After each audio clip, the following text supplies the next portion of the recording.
Auntie Teddy. Danguli hapa mgeni wako. Danguli karibu. Asante sana. Karibu kabisa kaka. Asante auntie yangu. Karibu sana, karibu kwetu. Asante sana. Karibu hapa ndo nyumbani. Haya, habari za nyumbani huko? Nyumbani bwana kwa kweli. Nimetoka salama kabisa. Na nimefika hapa kwa amani kabisa. Ndio. Leo mida fulani vya mchana nimekuona unachakarika kuchukua mzigo kupeleka sokoni. Kweli kabisa. Kweli kaka. Nikatamani moja kwa moja nije kukusaidia ule mzigo. Ila sasa kutokana na mimi nilikuwa na harakati nyingi nikashindwa. Ila hongera sana kwa upambanaji. Asante sana kakaangu. Si unajua tena mambo yenyewe haya. Mwaka mgumu, kwa hiyo Mungu akikujalia kidogo nasema nashukuru. Mwaka huu bwana kwa kweli maji yametumaliza kwa kweli katika kilimo. Na hata hivyo nashukuru Mungu kwa kweli kupata vile. Sana Mungu kwa kweli. Naam. Sasa bwana mimi ujaji wangu mkubwa. Ndio. Ujaji wangu mkubwa mimi nina tatizo. Tatizo gani? Tatizo langu kubwa hapa nilipo nina shida ya uniazime pesa.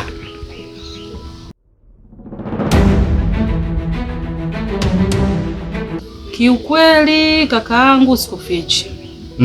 Pesa nilikuwa nayo. Ila sasa si unajua masuala ya shambani. Hela nyingi sana nimetupa shambani. Na ufuta kama hivi tumepeka gulioni, bado pesa hazijatoka. Labda tuangalie kesho kutwa.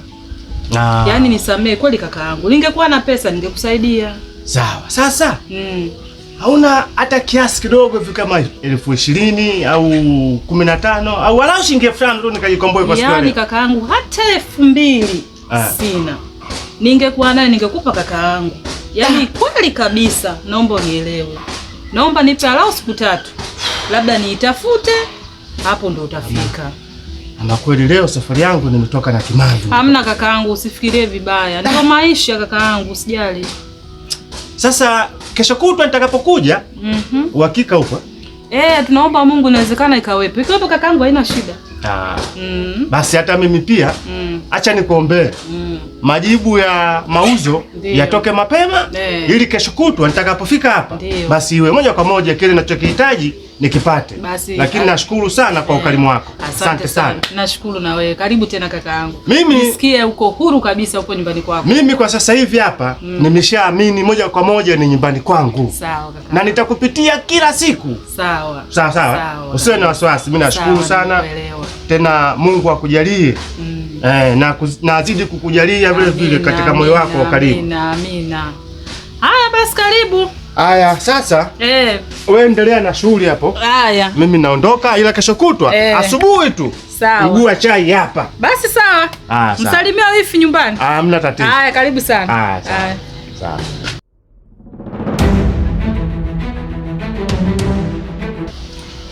Karibu mjomba. Mjomba mimi nimekaribia. Karibu kabisa. Tena nimekaribia kiasi cha kutosha.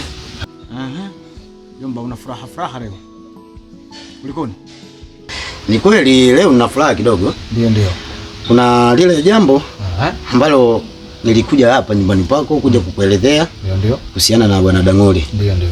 Mimi bana nilishakwambia kuna kitu ambacho mimi nitakifanya. Ndio. Nitalifuatilia ili nijue nini kinachoendelea kwa sababu alishanikataa. Ndio. Nilikotokea kwa mwenyekiti nini. Ndiyo. Sasa mimi kuna jambo nataka nikusikilizishe. Ndio. Ile jambo hili sasa nataka uniambie sauti hii ya nani? Ndio. Unaona? Kupitia kwenye nini? Subiri wala usio na wasi. Hilo jambo utalipata tu. Punguza munkari kidogo. Sasa hapo afanya hapo mambo kidogo ili usikilize huyu mtu. Ndio. Msikilize huyu mtu kwanza.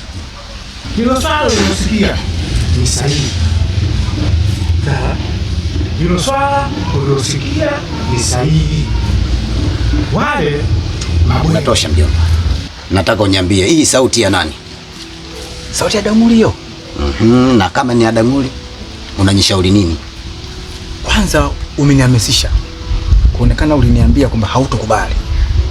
Na mimi nilikata tamaa baada ya kuonekana huyu bwana kuzungumza kwamba hakuna ushahidi wowote. Ndio. Lakini kwa kupitia hili ambalo sasa hivi umenisikilizisha. Ndio. Tumeshampata na kiasi kwamba kwenye eneo hili hapa hawezi kuchomoka. Sasa basi mimi nimekuja kukupa mrejesho huo, ila isipokuwa inabidi nitoke hapa sasa hivi tena nielekee kwa Chepi. Sawa sawa, nikampe mrejesho. Sawa sawa, sababu tangu tumetoka hapa hatuja piana mrejesho wa aina yoyote. Sahihi.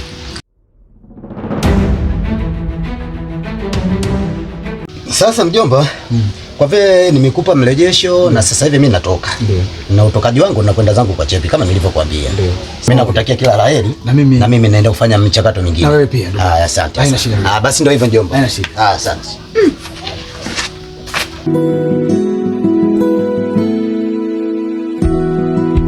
Yule kijana alivyokuwa mjanja, mimi nilishakata tamaa kabisa. Kumbe katengenezewa kijimtego, amenasa moja kwa moja, hili hatoki. Nilimwambia wewe zako 14 tu siku hazijatimia, kasha naswa kwenye kipengele hiki, hawezi kutoka hata kama ilikuwaje.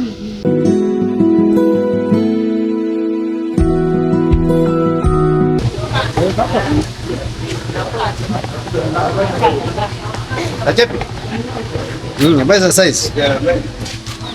Safi na saizi. Vipi hali? Salama vipi? Nashukuru Mungu. Karibu. Habari za kwako? Salama. Habari za biashara? Biashara. Ambaye biashara hapo. Kwa saizi ya lenyewe. Kama unavyoiona. Ndio. Sasa mimi sina maneno mengi niliyokuja nayo hapa, ila na moja tu ambayo niliyokuwa muhimu kwetu sisi, kati yangu mimi na wewe. Unakumbuka siku ambayo tulikwenda kwa mjomba Mbaraka? Unakumbuka nini nilichoka kuzungumza pale?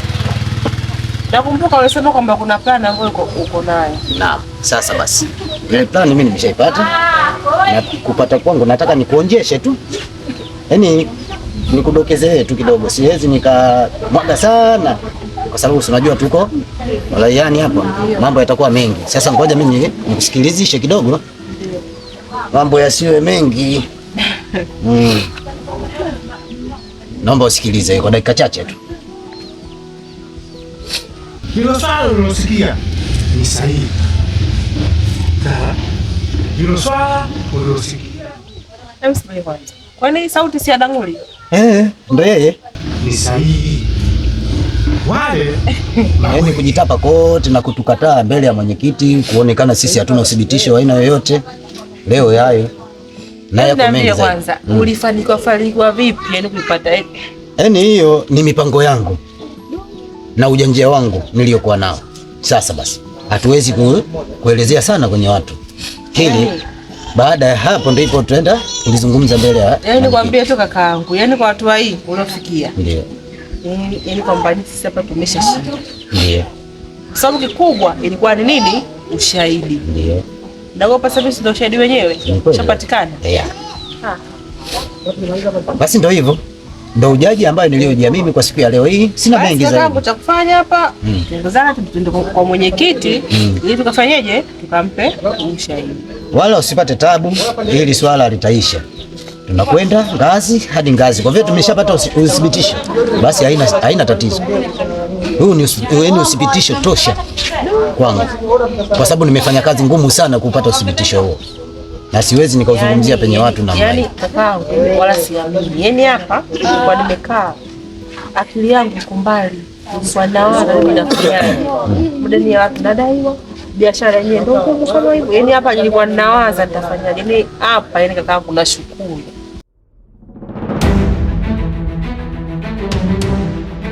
Basi kaka, haina shida. Hilo mimi naomba uamini, na katika kuamini kwako niamini kama nilivyokuahidi kwamba kuna jambo nitalifanya. Na kweli hili jambo nimeshalifanikisha. Yani hata siamini. Basi naomba uliamini tu kwa hili, wala usiwe na wasi. Basi kaka, haina shida. Basi ndio hivyo. Mimi nashukuru, ndo ambayo ujaji wangu nilijia hiko, na kwa vile nimeshamaliza, tuangalie nimechotaka kuendelea mbele yetu. Basi haina shida kaka, mimi nipo hapa. Sina biashara. Ndio. Basi usiwaze kwa hilo. Dada yangu, mimi na imani nilichokuja kukufahamisha ndio hicho. Na sasa mimi naona nikafanya majukumu mengine. Basi kaka, wewe nenda, tutawasiliana. Basi halina shida. Mimi nakutakia kila la heri. Haya kaka, kwanza hongera, yani do. Basi usiwaze kwa hilo. Haya sawa.